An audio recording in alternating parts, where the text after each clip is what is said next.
Գոյություն ունեն բառեր ու բառակապակցություններ, որոնք Աստվածաշնչից դուրս ոչ մի ուրիշ լեքսիկոնում չի կիրառվում։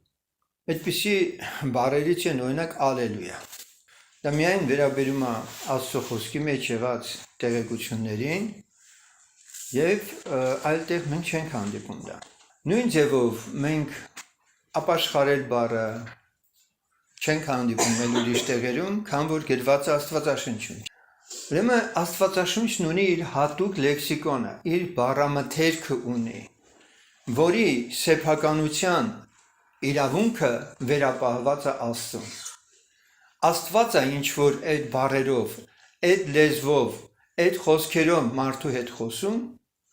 եւ այլ կերպ, այլ տեղերում դրանք կիրառել հնարավոր չի։ Այսօր պիտի երկու բառի մասին լսենք, որը նույնպես որևէ տեղ չի արտահայտում բացի Սուրբ գրքում։ Օրհնություն բառը եւ օծություն բառը։ Եվ ես միանգամից ուզում եմ խոսքը սկսելուց առաջ մի հարցով դիմել ձեզ։ Ինչ եք կարծում։ Օրհնվելն է լավ, թե օծված լինելը։ Օրհնված լինելը։ Օծված լինելը։ Ինձ թվում է երկուսն են։ Եվ օրհնություն եւ Հիմա ո՞րն է առաջնայինը։ Եվ այսպես ո՞րն է տարբերությունը օրհնության եւ օծության միջեւ։ Երբ նայում ենք ընդհանրապես այդ բառերին, մենք տեսնում ենք, որ նրանք պատահաբար չեն օգտագործված տեքստի մեջ Աստվածաշնչի եւ յուրաքանչյուրն իր տեղում է եւ իր նշանակությամբ։ Անմիջապես ես ձեզ ասեմ, որ օծությունը, ինչպես որ մենք հին ուխտում շատ ենք հանդիպում, չէ՞ այդ օծություն բառը, որևէ գործողություն կատարելու նպատակով է, որ անձը որևէ բան պիտի անի եւ Աստծո առաջ ինչ որ պարտավորություն է վերցնում իր վրա օծվողը։ Օծությունը դա է, որը ենթադրում է Աստծո առաջ որևէ բան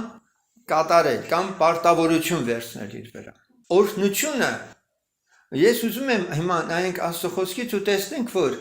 որոշակի տեղերում ինքն ունի բազմանշանակ իմաստ։ Առաջին անգամ, երբ որ մենք Ծննդոց գիրքը կարդում ենք, մենք կարդում ենք, որ առաջի գլխի 22-րդ խոսքում եւ Աստված օրհնեց նրանց ասելով. «Աճեցեք եւ շատացեք եւ լցրեք ծովի միջի ջրերը եւ թռչունները շատանան երկրի վրա եւ իրիկուն եւ առավոտ եղավ 5-րդ օրը»։ Աստված իր ստեղծագործությունը, կենդանական աշխարհը օրհնեց եւ օրհնեց բառը ինքը նշանակում է հրաման, հրահանգ, որ Աստված արավ իր ստեղծագործության նկատմամբ։ Նպատակը ինչն էր։ Այդ օրհնության նպատակը հետևանքը որն էր։ Շատացեք, լցրեք ծովերի միջի ջրերը, շատացեք, բազմացեք, ավելացեք եւ այլն։ Ուրեմն Տիրոջ խոսքը, որ ասում է օրհնեք, որ օրհնեց ինքը, սա նշանակում էր բազմապատկում, սա նշանակում էր շատանալ, սա հրաման է, ուրեմն օրհնությունը հրահանգը, հրամանը, որ հնչում է Աստծուց։ Նույն ձևով, երբ որ մենք կարդում ենք Աստծո խոսքը, մենք տեսնում ենք, որ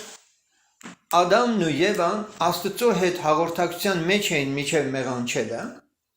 Մեղանչումից հետո Աստված որոշակի խոսքեր որ ասեց, Ադամին իր ճակատի քրտինքով ապրի։ Ինչ է կարծում, Աստված Ադամին անիծեց։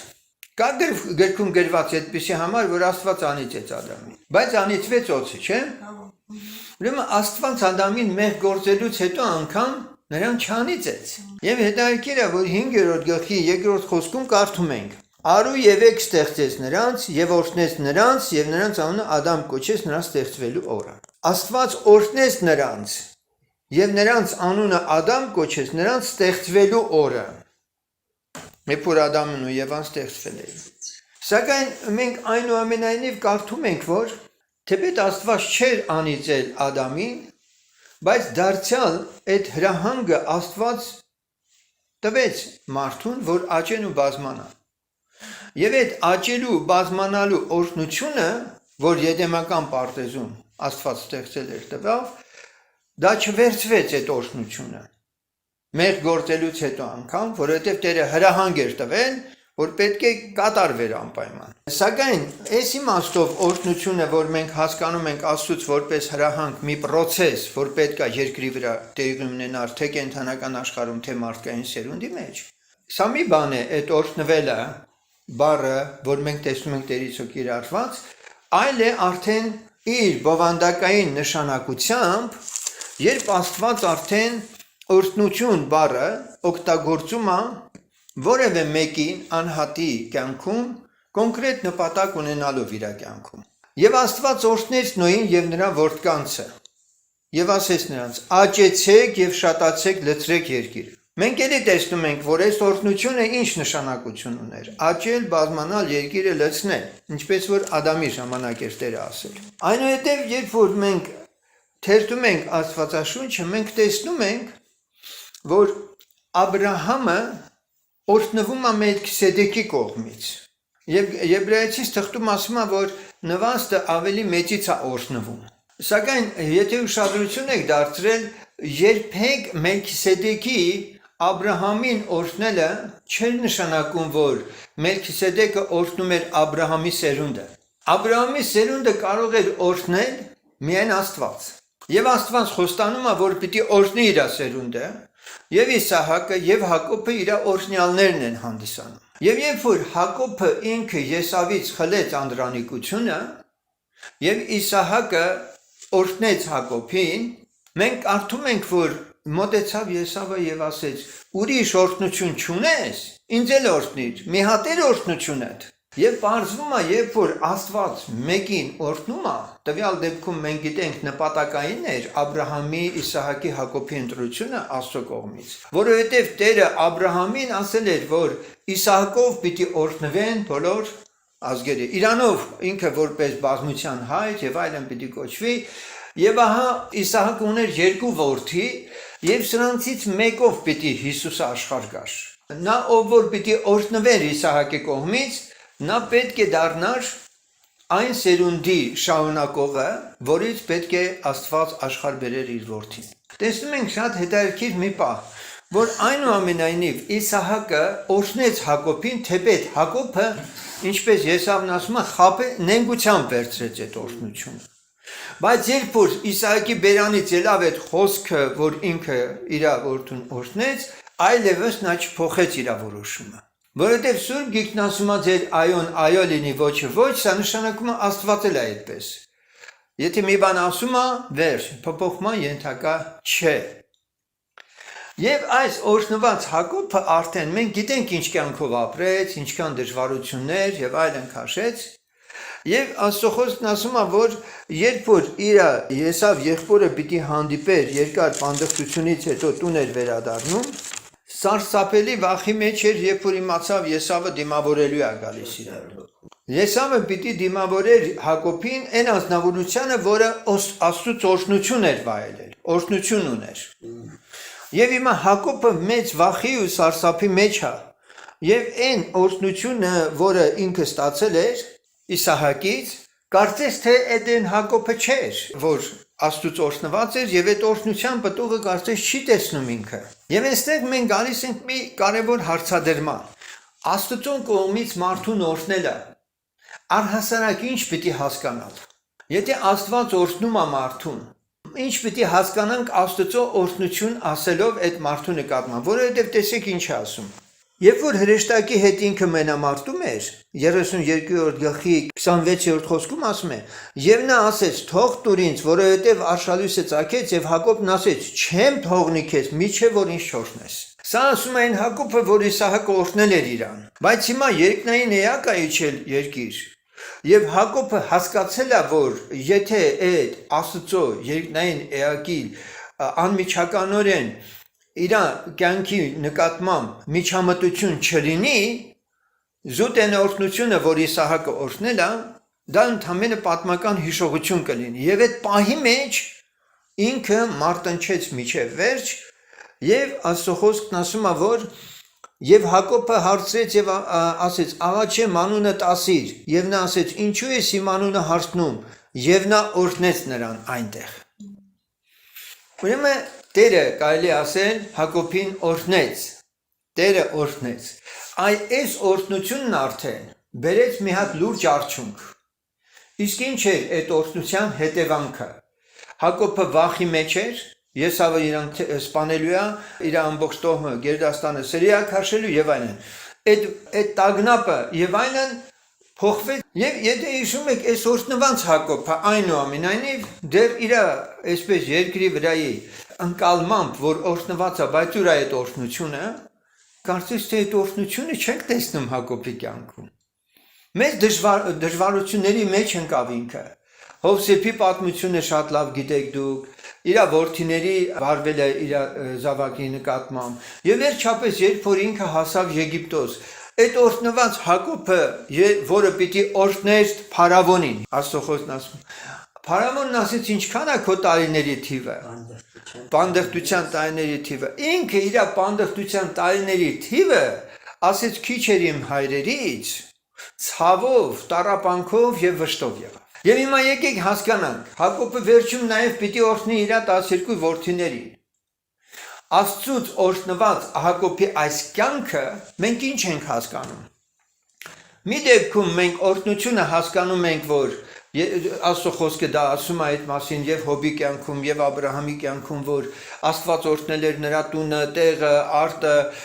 արչարները եւ այլն շատ ացրել էր բան եւ սա էլ է օրհնություն համարվել։ Սակայն մենք տեսնում ենք, որ անկախ այս ամեն ինչից օրհնություն, որը պետք է մարդու ներսը ամբողջովին Աստծո հետ ներդաշնակ օրհնյալ խաղաղության, ուրախության, հարատև կյանքի վերաբերի դա բացակայում է իրանց կյանքում։ Կամ միայն հավատք, որ երկրի վրա անցնում է մարդը եւ հետո գնում է երկինք։ Տիրոջ մոտ է գնում։ Բայց թե այդ անցնելը իր ճանապարհի նեղություն կլինի, տառապանք կլինի եւ այլն, շատ հաճախ մարդիկ շփոթելով սա օրհնություն չեն համարում։ Իրականում ելի մենք որ ուշադրություն ենք դարձնում Աստծո հրահանգը օրհնել միայն այս հատվածով աճեցեք, բազմացեք, շատացեք, շատ ունեցի, իմ ցանկը քո շուրջն է, ապահով կնես եւ այլն, չէ՞, ու այդպեսի ասենք խոստմունքներով, սա միայն երկրավոր կյանքի հետ կապված մի դրվագ է մարդու կյանքում, որը կատարյալ օրհնության հետ, որի խորհուրդը երկնային արքայության մարդու մեջ գալն էր, հին ուխտի շատ մարգարեներ կամ անձիկ չեն վայելել, ինչպես որ մենք այսօր հասկանում ենք նոր կտակարանյան շրջանում, թե Աստված ինչ է մեր համար պատրաստել, գրված է մեր համար լավագույնն է պատրաստել, քան որ նրանցն էր։ Եվ հիմա երբ որ մենք այս կտրվածքով ենք նայում օրհնության, ասենք, պատմությունները հին կտակարանի միանգամից կարող ենք արդեն տեղափոխվել մեր նոր կտակարանյան, ասենք, իրականությունը եւ փորձել հասկանալ օրհնությունը բացահայտված մեզ համար Աստծուց մարդուն ուղված, որի հիմնական նպատակը երկնքի արքայությունն է։ Այսինքն, որ մարդը օրհնություն այլևս ոչ թե պետք է պատկերացնի։ Տեսեք, եթե մենք շատ համառոտ ու կարճ ասենք, սա է։ Նոր կտակարանում մենք չենք տեսնում, որ Տերը օրհնության հետ է կապում երկրավոր բարիքների ունենալը, շատ ունենալը եւ այլն, այլ մարդու հայացքը լրիվ ուրիշ բանի վրա է ուղղում, այսինքն կտրում է աշխարհի ակնկալիքներից եւ ուղղում է դեպի իր երկնքի արքայությունը։ Հիմա նրանց, որ ինքը օրհնել է, այդ օրհնված անձնավորությունները սուր, մերկություն, բանտեր, տառապանք, կարող ենք ասել Պողոս առաքյալը օրհնված չէր։ Բայց իր օրհնված լինելը, այն իր նեղության, տառապանքի, բանտերի եւ այլն հետ կապ ուներ, մենք այդպես հասկանանք, որ եթե մեկին ասում է Տերը արդեն օրհնված ես, ուրեմն վերջ, այս մարդու մատը պետք է փուշ չմտնի։ Իրականում մենք այստեղ ենք տեսնում, որ օրհնությունը նոր կտակարանյան ոչ թե հրահանգա հին կտակարանի պես, որ Տերը ասում էր աճեցեք, բազմացեք եւ գործողությունը ինչ որ տեղի ունենում երկրի վրա։ Այս անգամ օրհնությունը սա է, որ Տերն ասում է. դու իմն ես, երկնքի արքայություն եմ քեզ տանելու։ Եվ այս խոստմունքի արքայությունն է, որ մարդը պինդ բռնում է Տերից իրեն հնչած եւ կապ չունի արդեն երկրավոր նյութական աշխարհի մեջ իր կեցությունը այն խոստման հետ, որ ինքը ունի երկնքի արքայություն մտնելու։ Եվ հիմա այս իմաստով ես կուզեի, որպեսզի առաջին հատվածը մենք այսպես հասկանանք, որ Ամբողջ 5 կտակարանում, երբ որ օրհնության մասին ենք մենք լսում, նույն ձևով եւ Դավիթը եւ օծված էր եւ օրհնված էր։ Նույն ձևով մենք Սավուղը, առաջի թագավորը, մենք տեսնում ենք, որ Տերը իրան օրհնել էր եւ նա օծվել էր, սակայն ինքը երկուսից էլ զրկվեց։ Բայց այս ամենով հանդերձ այսօրվա ուշադրությունը օրհնվելու կամ օծություն ունենալու մասին նոր կտակարանի լույսի մեջ պետք է մենք տեսնենք եւ մեր կյանքում մենք տեսնենք մենք օրհնված ենք, օծված ենք թե օծված չենք, օրհնված ենք թե օրհնված չենք։ Հիմա օրինակի համար եթե այդ հարցը ձեզ տրվի, դուք օրհնված եք կամ դուք օծված եք, ունեք սրա պատասխանը դուք։ Որն է ձեր հիմքը, որ դուք օրհնված եք։ Նայեք, դուք ասում եք ձեր բարերով, ձեր ընկալումներով։ Սակայն մենք կգնանք ավետարանի մեջ եւ փաստացի Աստծո խոսքով կհիմնավորենք դրանք, ինչպես ենք մենք օրհնված եւ ինչպես ենք մենք օծված։ Որտեւ հնարավոր է մարդիկ օրհնված լինեն ու չիմանան, հնարավոր է թե չէ։ Հնարավոր է, պարզվում է, գիտեք։ Հնարավոր է մարդիկ օծված լինեն, էլի չիմանան, գիտեք։ Եթե մենք հին ուխտի պատմություններ իմանում ենք, որ օծությունը կամ օրհնությունը ինչ որ մեկով էր փոխանցվում մարդուն, դա պատմությունա տեսնում ենք, ապա նոր կտականում հաճախ մենք ուղղակիորեն դա չենք տեսնում։ Բայց տեսնում ենք այնուամենայնիվ Աստծո գործը թե մեկի, թե մյուսի պարագայում կատարված մարդու կյանքում։ Մի հատ էլ աղոթ կանենք եւ խնդրենք թող Տերը սրանք մեզ ավելի հասկացնի։ Ուրեմն Եսայի մարգարեություն 65-16 խոսքը, որ երկրի վրա օրհնվողը պիտի օրհնվի ճշմարիտ Աստծով եւ երկրի վրա երթում անողը երթում անի ճշմարիտ Աստծով, որովհետեւ այն առաջին նեղությունները մոռացվեցան։ Ուրեմն այստեղ լսում ենք, որ օրհնվողը պետք է ճշմարիտ Աստծով օրհնվի։ Մենք այսօր լսում ենք շատ հաճախ եկեղեցիներում մարդիկ իրար օրհնում են շատ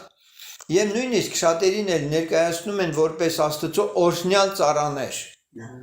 Եթե սրանք օդի մեջ հենց այնպես խոսքեր չեն կամ մեծարանքի խոսքեր չեն մարդու կողմից,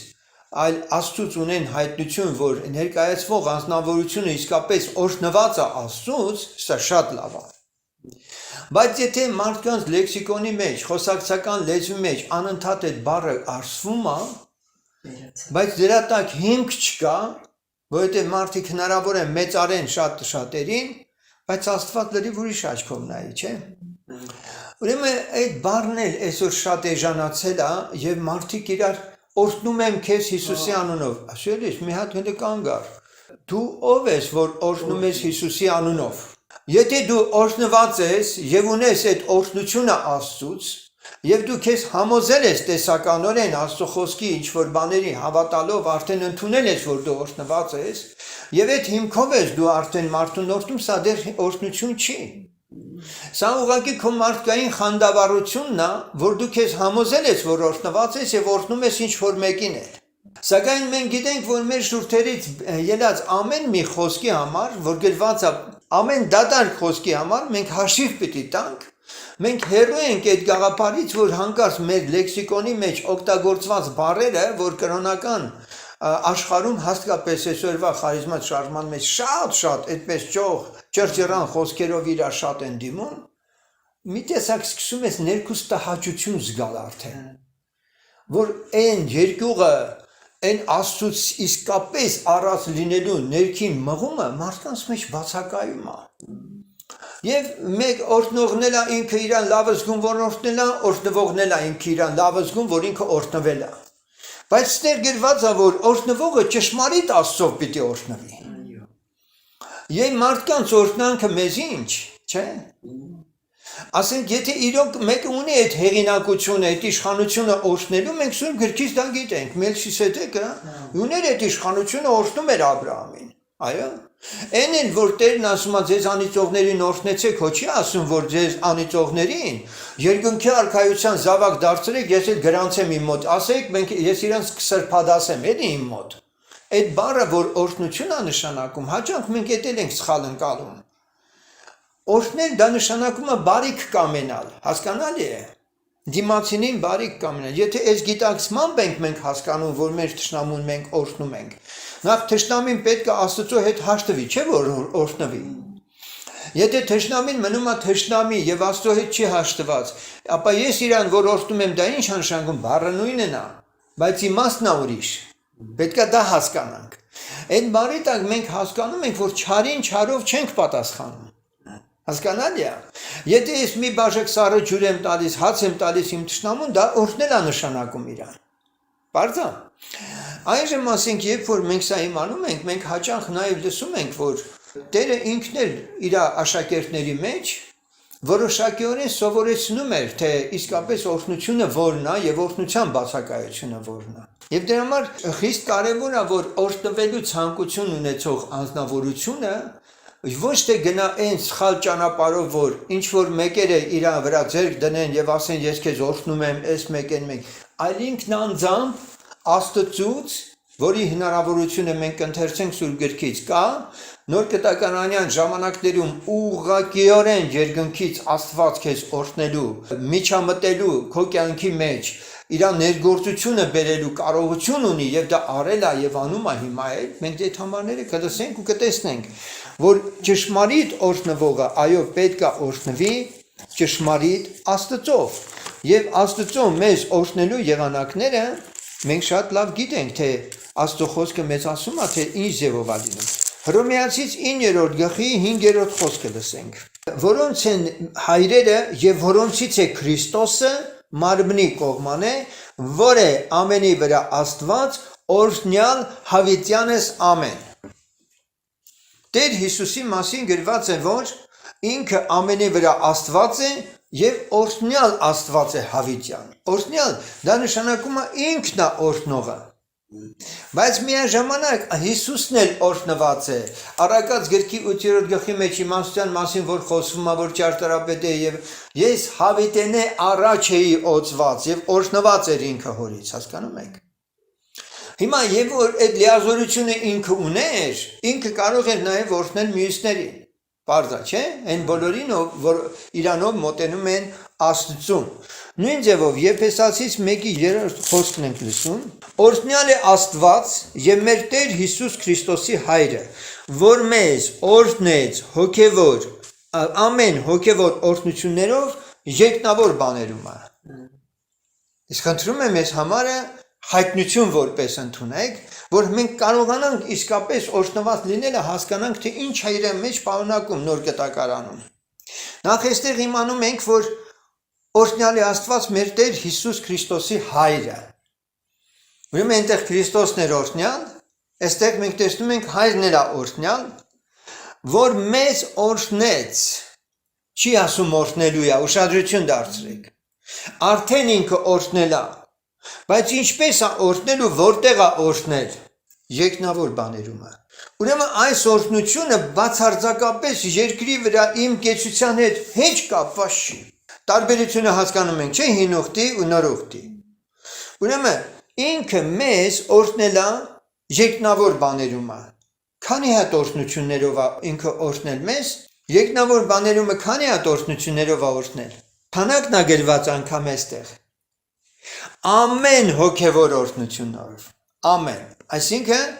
քանակի մենք թիվ չենք տեսնում, այլ ամեն հոգևոր օրհնություններով ինքը մեզ օրհնել է եւ օրհնության վայրը որն է երկինք։ Ուրեմն մենք այդ օրհնությունը որտեղ ենք վայելելու։ Երկնքում։ Բայց երկրի վրա էլ մենք այնպես չի, որ չենք կարող օրհնված լինել։ Հիշում եք միշտ ասել ենք, որ դրախտը դա վիճակ է եւ հետո տեղ։ Եվ եթե սուրբ երկնքի արքայությունը ուտելիք խմելիք չի, այլ արդարություն է, խաղաղություն է, ուրախություն է սուրբ հոգով, ապա այսօր երկրի վրա ես դրանք կարող եմ ապրել անկախ իմ շրջապատում, իմ նյութական ծանր վիճակում կլնեմ, թե հիվանդ կլնեմ, ինչ կլնեմ, սրանք չպետք է իմ սրտի միջից բացակայեն։ Տերը դա տվել է եւ հաշվի չի առնում մեզ երկրավոր մեր կեցությունը, թե ինչ կարգավիճակում է։ Հոգին է կենթանարարը, մարմինը օգուտ չունի։ Հոգին է կենթանարար։ Ուրեմն այսօր մենք նոր կտակարանյան օրհնությունը մենք հոգևոր դաշտում ենք տեսնում ավելի շատ արտահայտված։ Եվ խիստ կարևոր է սա քննենք մեր անձերի մեջ եւ տեսնենք իրականում մենք հոգեվոր դաշտում ունենք Աստծո օրհնությունը թե ոչ։ Այժմ ես ուզում եմ որ մենք ուշադրություն դարձնենք նաեւ քիչ առաջվա իմ ասած այդ խոսքին, որ Տեր Հիսուսը շարունակաբար իր աշակերտների համար ասում էր այդ խոսքերը, որ իսկապես իր աշակերտները օրհնված են։ Օրհնված են արդեն այն իրողություններով, որ աշակերտները ընդունել են Տիրոջ խոսքը իրանց մեջ։ Մատթեոս 25:34 խոսքի մեջ մենք լսում ենք վերջին ժամանակում, երբ որ կգա պահը, ինքը նաև ասում է դա շատ անգամներ առակով, չէ, երկնքի արքայությունը ինչի նման էր։ Եվ ինքն էստեղ ասում է,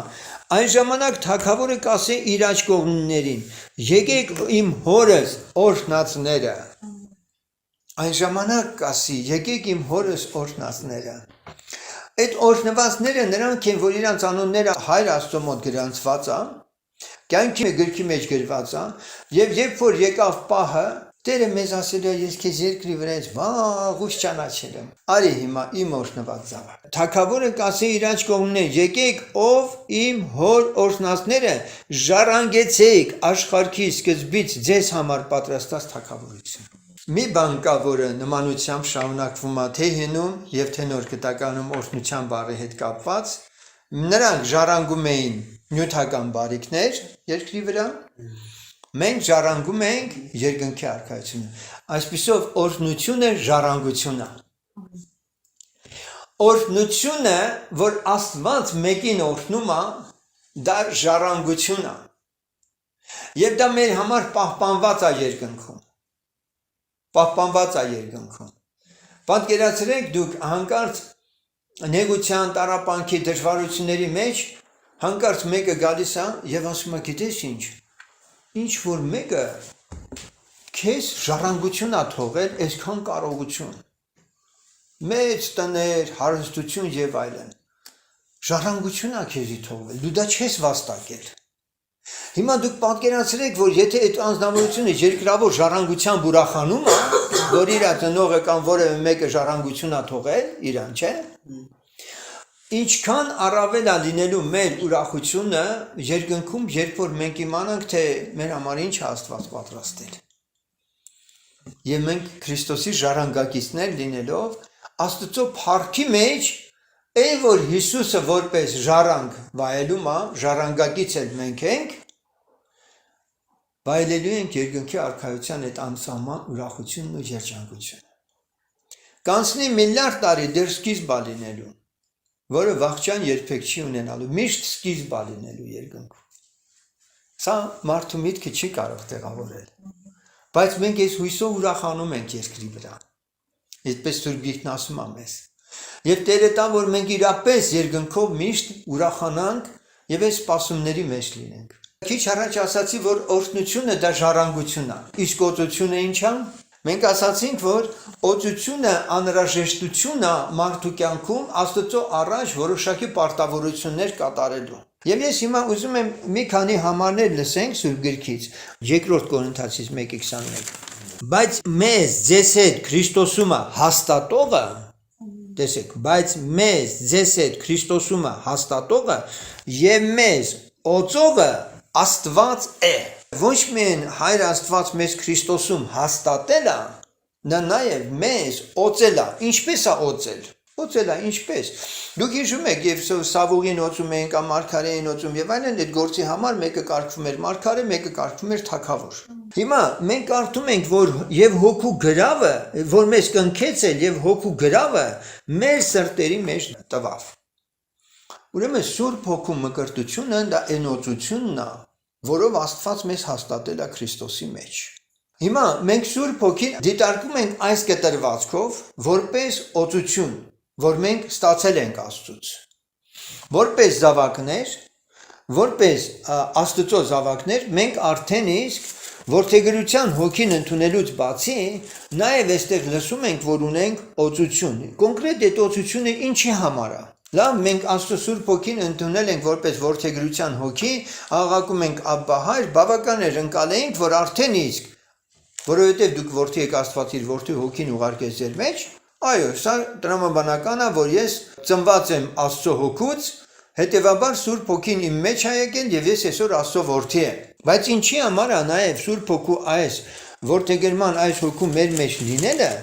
նաև արտահայտված որպես օծություն։ Այդ օծության նպատակն ինչ է։ Հենց կարդում ենք, որ օծեց մեզ նրանում, բայց նպատակ պետք է լինի, չէ՞, այդ օծության մեջ։ Ինչի համար է Աստված մեզ։ Ես ասում եմ, որ Աստծո Սուրբ Հոգու մեր մեջ արկայությունը, որպես Աստծո հոգի, որպես որդեգրության հոգի, մենք հասկանում ենք դրանք, որպես վերստին ծնված անձի նոր մարդու հոգի մեր մեջ, ասենք, բնակվող Աստծո ներկայություն, մենք դրանք հասկանում ենք։ Բայց նաև Սուրբ Հոգին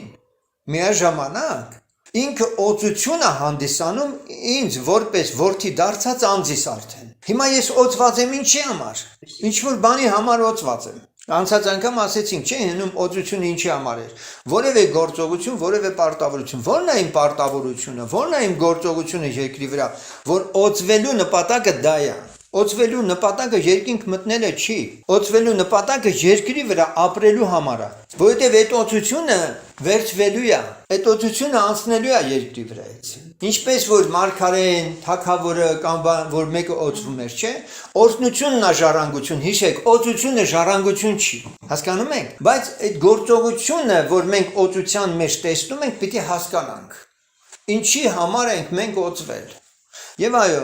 մենք առաջի Հովանու 2:27-ում լսում ենք. Եվ այն օծությունը, որ դուք նրանից ընդունեցիք, բնակվում է ձեզանում եւ դուք պետք չունիք, որ մեկը սովորեցնե ձեզ։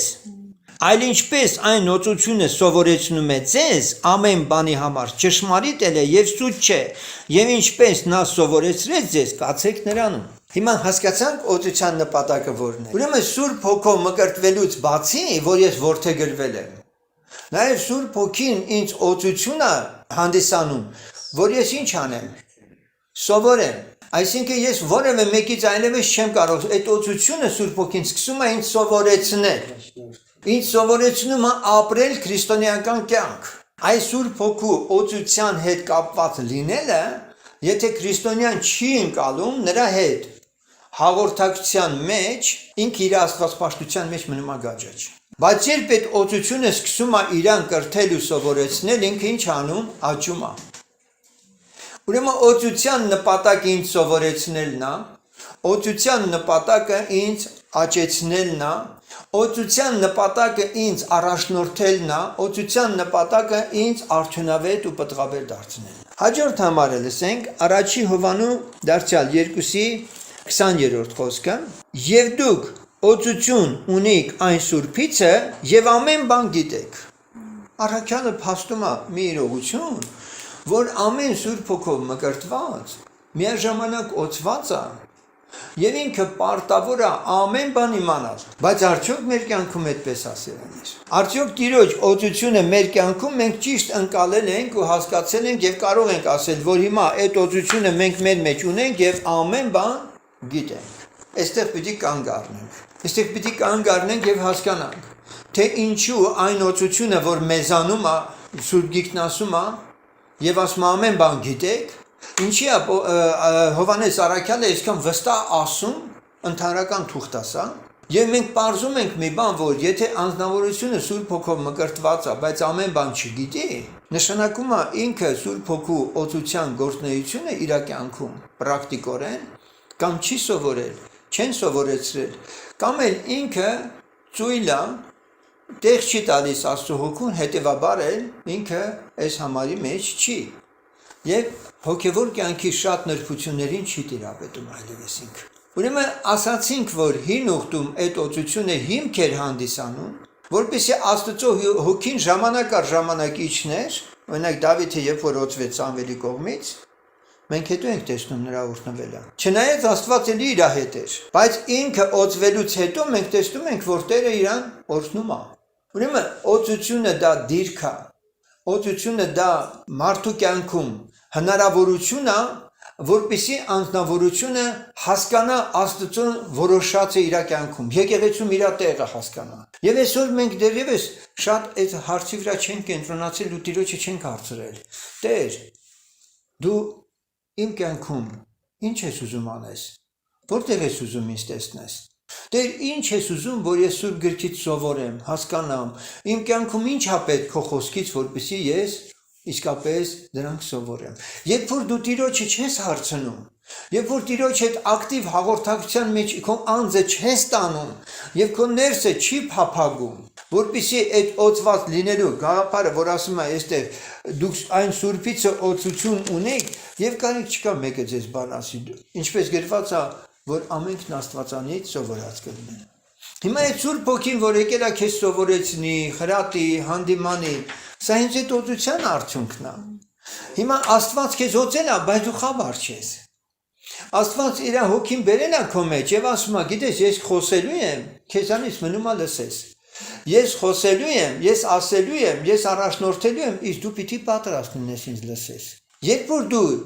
էությունդ քո տրամադրում ես ամբողջովին Աստվածպաշտության մեջ, Աստծո Հոգու հետ հաղորդ լինելուն, այդ օծությունը սկսում աշխատել քո կյանքում։ Բայց ինչ վերաբերում է երկրի վրա այլ կերպ օծություններ հասկանալ, սա օծվեց քահանա, սա օծվեց հովիվ, սա օծվեց այն մի օծյալ անձնավորությունա եւ այլն, չէ՞։ Սեներ, դա այնպիսի բան չի, որ հրապարակային ձևով հրճակեն մեկին եւ ասեն սա օծված է, նա չի օծված։ Այստեղ գրված է, որ այն Սուրբից, Սուրբ Հոգով մկրտված յուրաքանչյուր անձ արդեն օծված է։ Եվ Տիրոջ մոտ լրացուցիչ աչառություն չկա, որ հովին օծի, իսկ այն շարքային հավատացյանն իբր չի օծված։ Ոչ, հավասարապես օծված են բոլորն էլ։ Որովհետև ամենքի մեջ նույն Հոգին է եկել։ Թող Տերը փառավորվի։ Երբ որ մենք հիմա այս բանը աչքի առաջից մի կողմ ենք դնում, այսինքն այս հավասարության, այս Աստծո անաչառ լինելու վերաբերմունքը, որ իր Սուրբ Հոգով ինքը որպես օծություն մեր մեջ բերել է իր ներկայությունը, մեր պրակտիկ կյանքում մեզ կարող դարձնելու Սուրբ կյանքով ապրելուն, երբ որ մենք այս ամենը անտեսում ենք, սերներ, երբ որ մենք անտեսում ենք, մենք սկսում ենք մտածել, որ հա, դա հնարավոր է Հովի կյանքում, այս ինչ առաջնորդի, բայց իմ կյանքում հնարավոր չի։ Եվ այսպես մտածելը ուղղակի ճիշտ չի։ Եվ եթե այդպես են շատերը սովորեցնում, պատվելիներ ու վերապատվելիներ են իրենց կարծում, ապա այն հաշարքային հավատացյալները մնում են տգիտության մեջ եւ իրանք մտածում են, չափում են իրենց առաջնորդների հետ եւ այլևս հոգեվոր աճ չեն ունենում կարծես։ Բայց մենք տեսնում ենք, որ Աստծո մոտ ոչ մի աչառություն չկա եւ ինքը ցանկացած փոքր տարիքից պատանից այն պահից սկսած որ խոսում է, նրա հետ էլ կարող է խոսել, նրան էլ կարող է իր աուծությունը շնորհել, չէ, երեխեք կան, Սուրբ Հոգով են մկրտվում, եւ կարող է ինչպես Տերը Սամվելի հետ մեծավարի, մեծի հետ ոնց որ խոսեց, այդպես էլ խոսի որևէ մանուկի հետ։ Եվ այստեղ էլ տեսնում ենք Տիրոջ մոտ աչառություն, բացարձակապես գոյություն չունի։ Այսպիսով, երբ որ մենք նոր կտակարանը կարդում ենք, ովքեր են նոր կտակարանյան օրհնվածները եւ ովքեր են օծվածները։ Մենք արդեն լսեցինք համարներ, որ Աստծո խոսքն ասում է, որ օրհնյալ է Աստված մեր Տեր Հիսուս Քրիստոսի Հայրը, որ մեզ օրհնել է ամեն հոգևոր օրհնություններով եւ չի գրված նյութական օրհնություններով, հոգևոր օրհնություններով։ Բայց եթե հիմա որոշները ասում են, որ երկիրը եւ ամբողջ լիությունը Տեր քոնն է, դու եկար սատանային խաչի վրա պարտության մատնեցիր, որ այն գերությունը, որ այն երկիրը, որ Ադամը գերությամբ հանձնեց սատանային, որ այդ գերությունը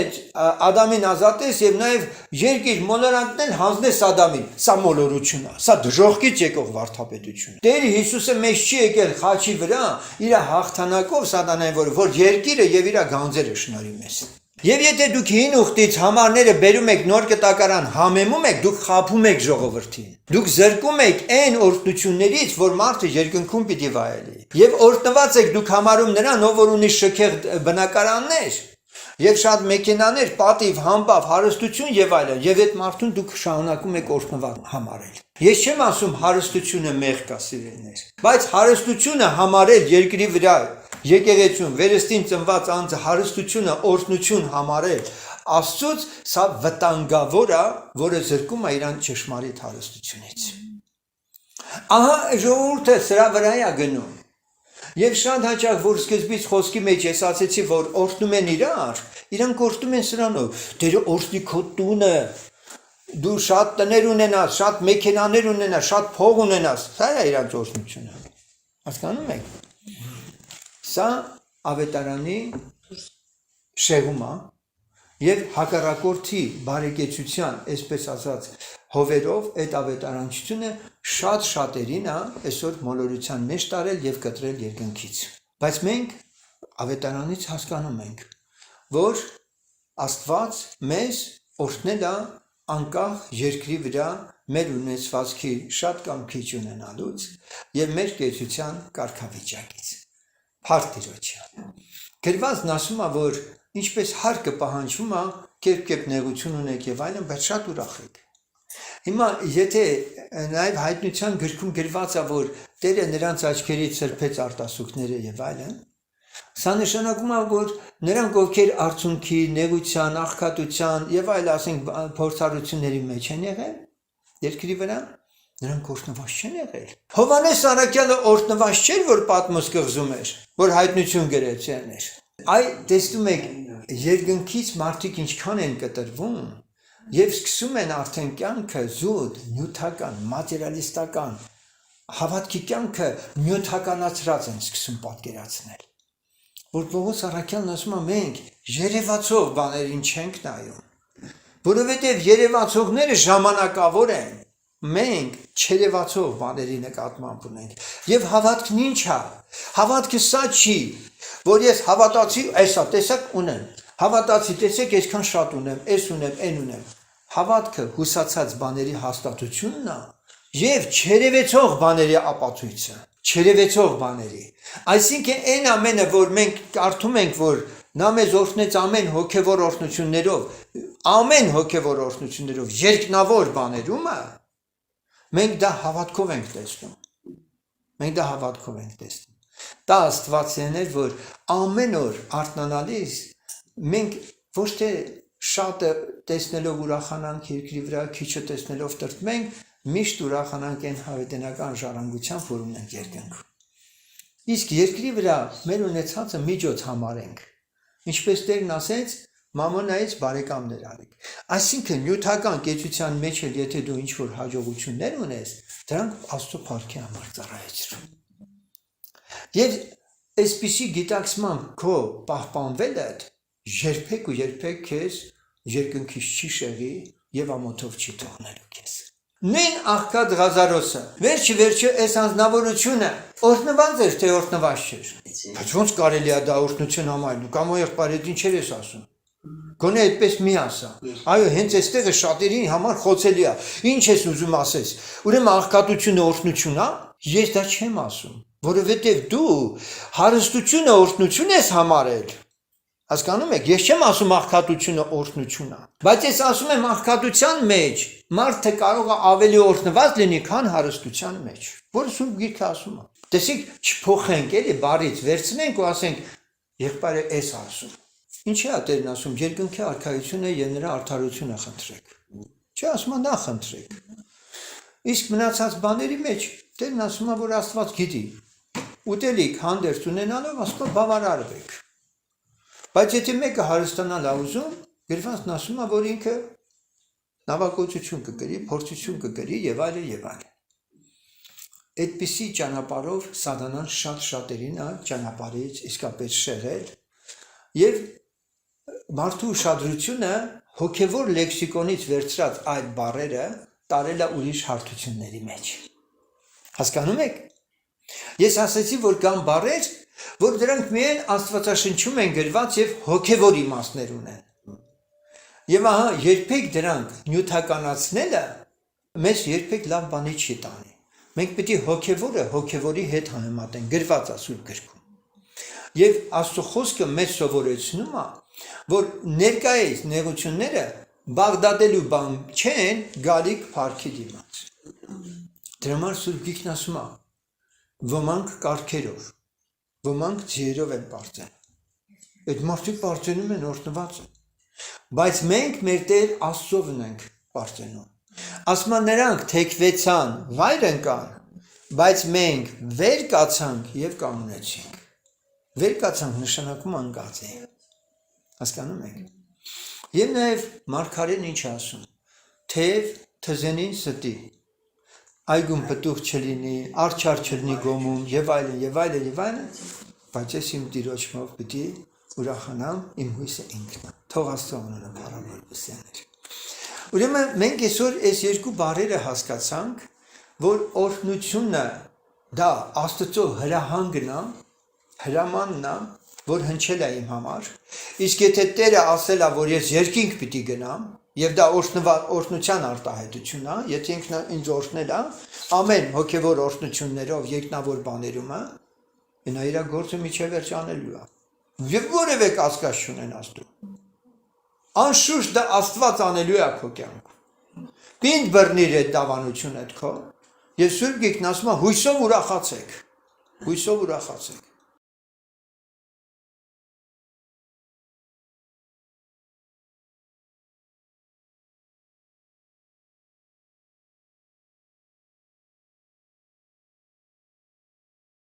Իսկ մնացածը օծությունը մենք գիտենք, որ դա բաց չպետք է թողնենք, որովհետև մեր երկրավոր կյանքի մեջ մենք կարիքն ունենք այդ օծության մեր մեջ գործելու։ Հասկանում եք։ Ուրեմն Աստծո Սուրբ Հոգու հետ կատարյալ մտերմություն ամեսի պետք, որ Սուրբ Հոգին մեզ երկրի վրա, ինչպես գրված է, մի ձայն պիտի լսես, որը պիտի ասի, սա չէ ճանապարհը, ապա սա է։ Խրատելու, սովորեցնելու, հանդիմանելու, շտկելու, այս է օծությունն է։ Կոնկրետ իմ կյանքում, որ ես կարողանամ սուրբ կյանք ապրել, Աստված օրհնի։